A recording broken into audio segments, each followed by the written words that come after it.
One of the major keys we found, the first high-performing habit is... I've never made a video in a car wash before. This is great. So I hit a bottom recently with this productivity overload, and I realized that I had to change my patterns.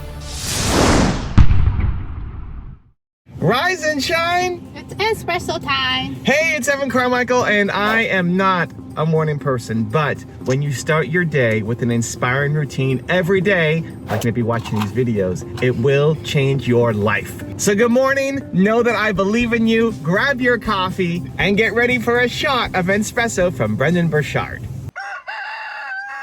I wake up every morning. Espresso keep me going. I wake up every morning. One of the major keys we found, the first high-performing habit, is seek clarity.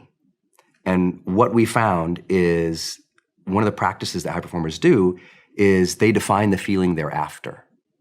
And so when we had to explain that and later talk about it in the energy chapter, we had to differentiate between feelings and emotions, and they are different. Emotions tend to be, they're the same. Yep. Like they're physical, they're almost always automatic, even though when the brain is creating associations, there's also happen. For us, they just kind of, Emotion comes up. yeah, you're watching a movie and you're just sad and you're like, oh my gosh, I'm crying. You didn't even have the tissues ready. You're just like, blah, but the feelings are usually interpretations that we make of what that emotion was and how it sticks and the meaning we give it to it. Yeah. And the example I used to, I like to give, and I don't remember if it's in the book or not, honestly, because here's what's happened.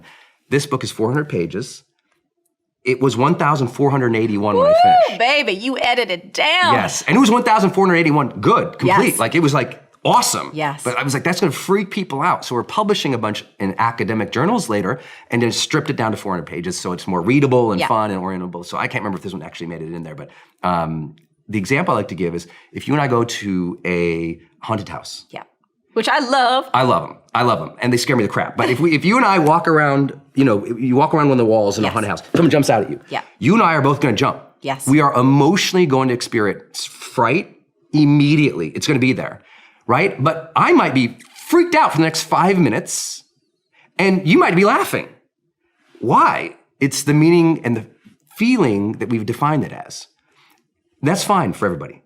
Here's the issue that people have, and you have to be careful about when we start talking about energy, because emotional energy is real. Yes. And that is, look, if at 6, like we go to the haunted house at 5 p.m. in the afternoon. If at 9 p.m. now you're in your house, you're alone, but you're completely safe, and you still feel scared, that's not the haunted house's problem. That is the way that you are defining and working through your own emotions. You had the emotion of terror and fear, and you're still experiencing that feeling. That's a mental job, not an emotional job. So your job is to go, wow, I'm at my house. I've lived here for 10 years. I've never been threatened in this house. This is a safe place. I gotta redefine the feeling I wanna experience. And I work with an Olympic sprinter, gold medalist, Olympic sprinter, as a client. And this person's huge breakthrough in getting better, in going from literally won Olympics before, not medaling at all, to now gold. I said, what was the thing? Yeah. And one of the things they said to me was, I learned to define the feeling. And I said, what do you mean by that? And he basically said, if there's a bunch of us at the starting blocks and we're all in perfect poise and perfect condition, the one to bet on is the one that says, this is the way I want to feel in this race right now. I know my emotions are going crazy. Like my heart's beating. I can hear everybody. I'm waiting for that shot blast. I can see my goal. I know how important this is. And all these, their emotions are there. Yeah.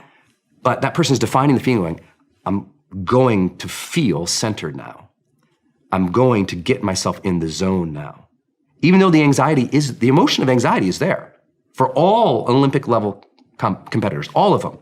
But they define that emotion as a feeling that helps give them a performance edge. And I think that's important too. Bruce Springsteen says if he's ever backstage and doesn't feel like nerves, he's gonna hang it up. Yeah. But that's anxiety, he's just defining it differently. There is one feeling, that you are after. There is one feeling that if you can consistently live and bring into your life, it will dramatically shift everything in your life forward. Your business, your health, your relationships, everything. If you get this one feeling. What is it? It's your who. It's your one word. It's your most important core value. I talk about this in my book, Your One Word. I talk about this in Built to Serve. There is one core value that you have that if you consistently live, that changes the entire direction of your life. And what's so great about it is you don't have to remember 18 different things. It's one. So for me, it's believe. My most important core value is believe. I want to believe more myself. I want to believe in people more. I want to spread more belief to the world. And when I make the best decisions, it's through the lens of belief. If I'm not happy in my life right now, it's because I don't believe enough. I don't have enough belief in myself, in my relationships, in the work that I'm doing. I'm not happy because I don't have enough belief. I've done this exercise thousands and thousands of times with people. And one, it's always something positive. Everybody's who is always something positive. It's always aspirational. It's always towards a better life. It's believe, or it's inspiration, or it's hope, or it's love, or it's family, or it's care, or it's extraordinary, or it's belong. It's always something positive. And why it's so important to figure out is because it speaks to the core of who you are. But there's no one perfect word for everybody. This is the challenge of self-awareness, to figure out what the most important feeling is for you that you're after. Nina's who was care, Alex's who was belong, Mark's who was extraordinary. You know, if you look at Alex with belong, that's his who, that's his most important core value. If he's ever not happy, it's because he doesn't feel like he belongs. He doesn't feel like he's spread enough belong, doesn't feel like he belongs with himself, doesn't feel like he belongs in the room that he's in with other people, in the setting, in the environment, doesn't feel like he belongs as an entrepreneur. If he's not happy, it's because he feels like he doesn't belong. So his solution is always going to be more belonging. How do I get more belonging? If I get more belonging and I spread more belonging, I'll be happier. That's the feeling I'm after. And so how is that practical? Well, when you're going to, Alex teaches salsa dancing. So if he's going to go teach a class and he's stressed or he's nervous or he has anxiety, what does he need to remember so he can deliver, so he can achieve at a high level? I want people in my class to feel like they belong. That's all he has to remember. I want people who show up here, my students, my customers, to have come to my class and leave feeling like they belong in this world a little bit more. And if he remembers to do that, he'll show up as his best self. That won't work for me, because belong isn't my thing. I want people to believe in themselves more. So that's what I think when I'm going into an event. I'm here to serve, and I want people to believe in themselves and their capabilities more. When I'm making this video, I'm gonna show up as my best self. When I'm thinking about, I want you, hello, hi, I want you to believe in yourself more, because I know that if you believe in yourself more today, you're gonna show up differently today. You're gonna do something different today. You're gonna be a different person today. You're gonna be more proud of yourself today. And that's my aim every time I'm making content. So you have to figure out what your who is. And I walk through the process in depth in both Your One Word and Built to Serve, but let's give a sneak peek here right now. Let's make it practical, because I want you leaving this video with something tangible that you can apply to your life and start making a difference. So how do we figure out our who? To figure out your who, you got to think about, what are all the things in your life that have made you come alive? And some of the questions that I love to ask are around past experiences. So think about your parents. What did you love about how your parents raised you? There might be lots of negative things. Maybe you hate your parents, or maybe you love them tremendously. But what do you love about how they raised you? What's one thing that you loved about how they raised you? Next, think about what your favorite movie of all time is. What was your favorite movie of all time? What is it? And then why, right? Why? Why do you like that movie so much? It's probably not because of the crazy action or animation. There's something in the story that you really like. Think about your favorite movie, right? Next, your favorite book of all time. What's your favorite book of all the books that you've read? Maybe you've read 1 million books, maybe you've read 4. What's your favorite book of all time? Or if you don't like to read, what's your favorite video of all time? Look at the videos you've watched on my channel. What was your favorite video of all time? Why? Who do you resonate with? Who are the people that you love? Eric Thomas will yell his way through everything, and Oprah Winfrey will hug you through everything. And it's the same message that they both have. They just have different ways of expressing it. So who do you resonate with and why? What's your favorite book or what's your favorite video? Why? What is it about these things that make you inspired, happy, feel loved? What is it? What's the common element? That's what we're looking for. One of the most powerful ones is, who is your favorite teacher of all time? And this is one that I ask everybody. Anytime I'm going through this exercise with people, I ask them, who is your favorite teacher of all time? Because you've had lots of teachers. Most of the teachers you've had from grade school, from kindergarten to grade school to high school to university, post-secondary, most of the teachers you couldn't remember. Most of the teachers you've had, you may not even recognize them if they walk down the street. Think about that. You just spent how many months with this person, and if they passed you on the street, you wouldn't recognize them.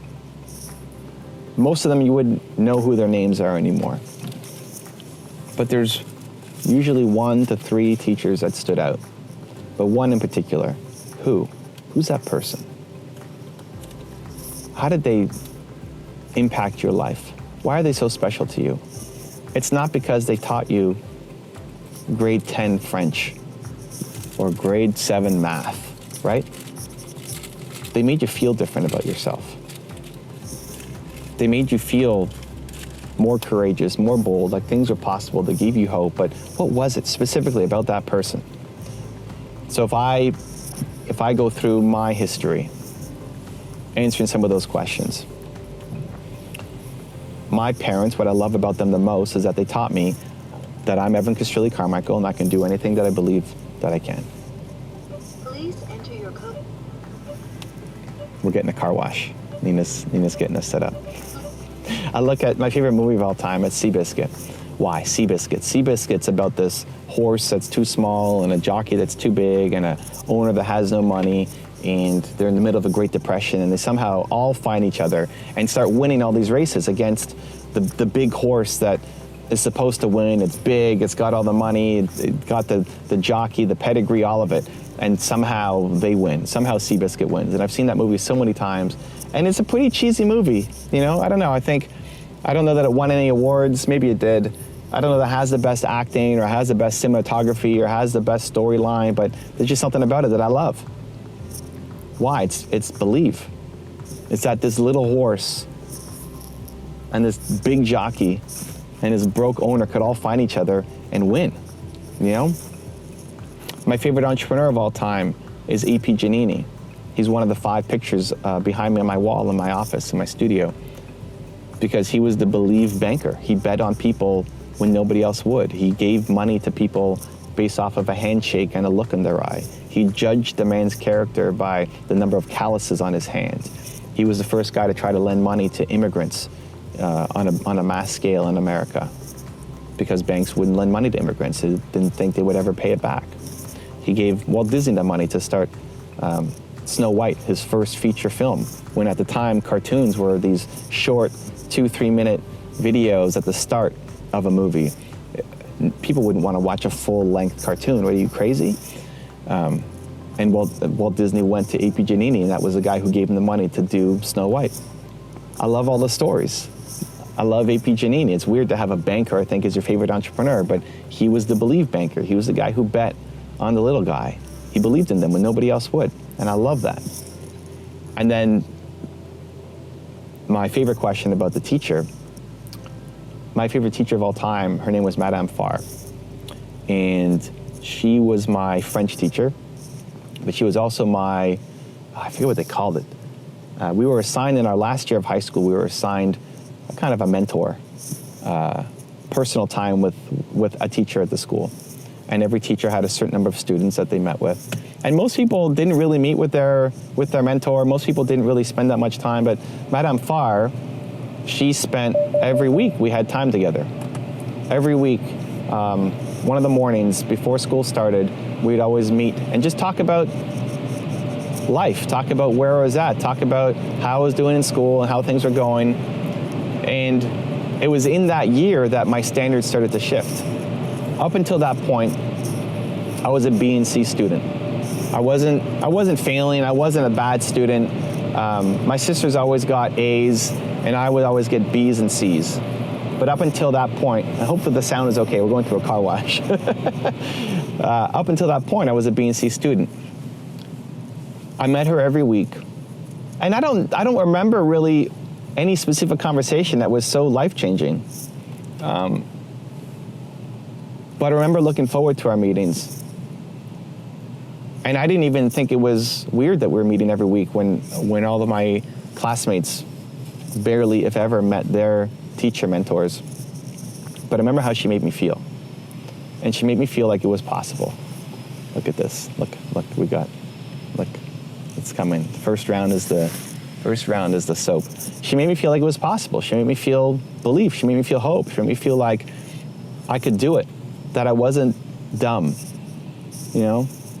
I felt behind. I felt like I wasn't smart enough, and she always made me feel like I could do it. And so I look forward to our meetings every week. And in that final year, I went from getting B's and C's in all of my subjects to getting straight A's. I think it was straight A pluses. And it was in that year that straight A pluses, 90 plus. Got 90 plus in every course in that last year. Not because she gave me any specific instructions, she was a French teacher, but because she made me believe in myself more. And that was the year that my standards for myself rose above what people around me wanted from me. So my parents, ooh, look at this, look how colorful that is. Wow, look at that. Woo! My parents, their goal was they wanted me to be an A student. They wanted me to be on the dean's list, which was 80% in all my courses. And I never hit it. You know, I never got there until my last year where I got straight A pluses, straight 90s. I think my worst was 90 in English, but straight 90s across the board. That was the year that my standards for myself rose above what my parents had set for me, what their expectations of me were. From a positive place, like, you can do this.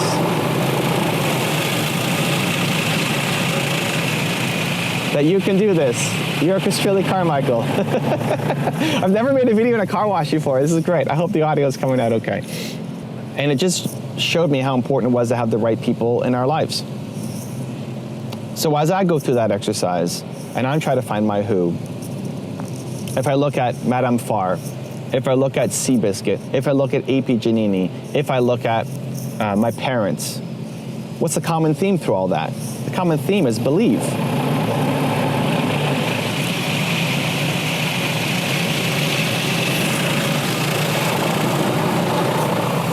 The common theme is believe.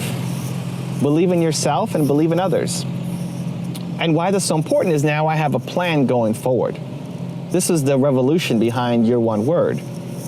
When you figure out your one word, your who, it's not just a great lesson looking backwards. It's great to say looking backwards, oh, that's why I love that movie. That's why I love that teacher. That's why I love XYZ, because you're looking backwards. It's not just a retrospective activity.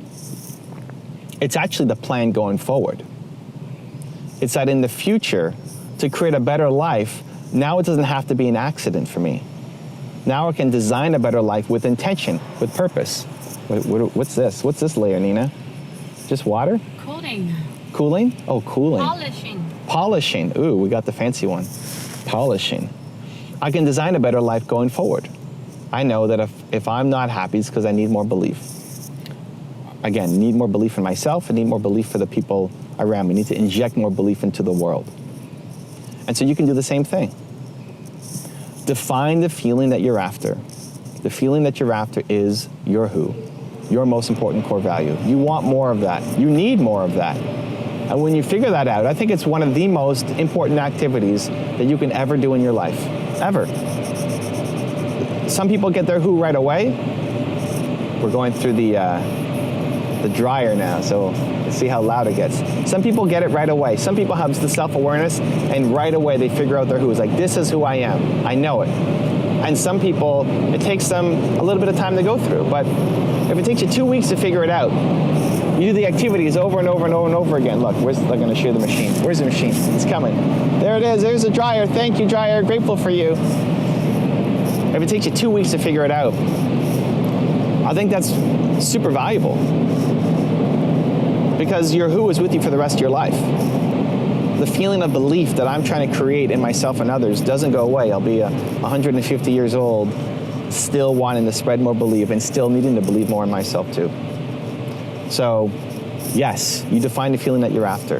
And the most important feeling that you want to chase forever is your who, is your one word, most important, core value.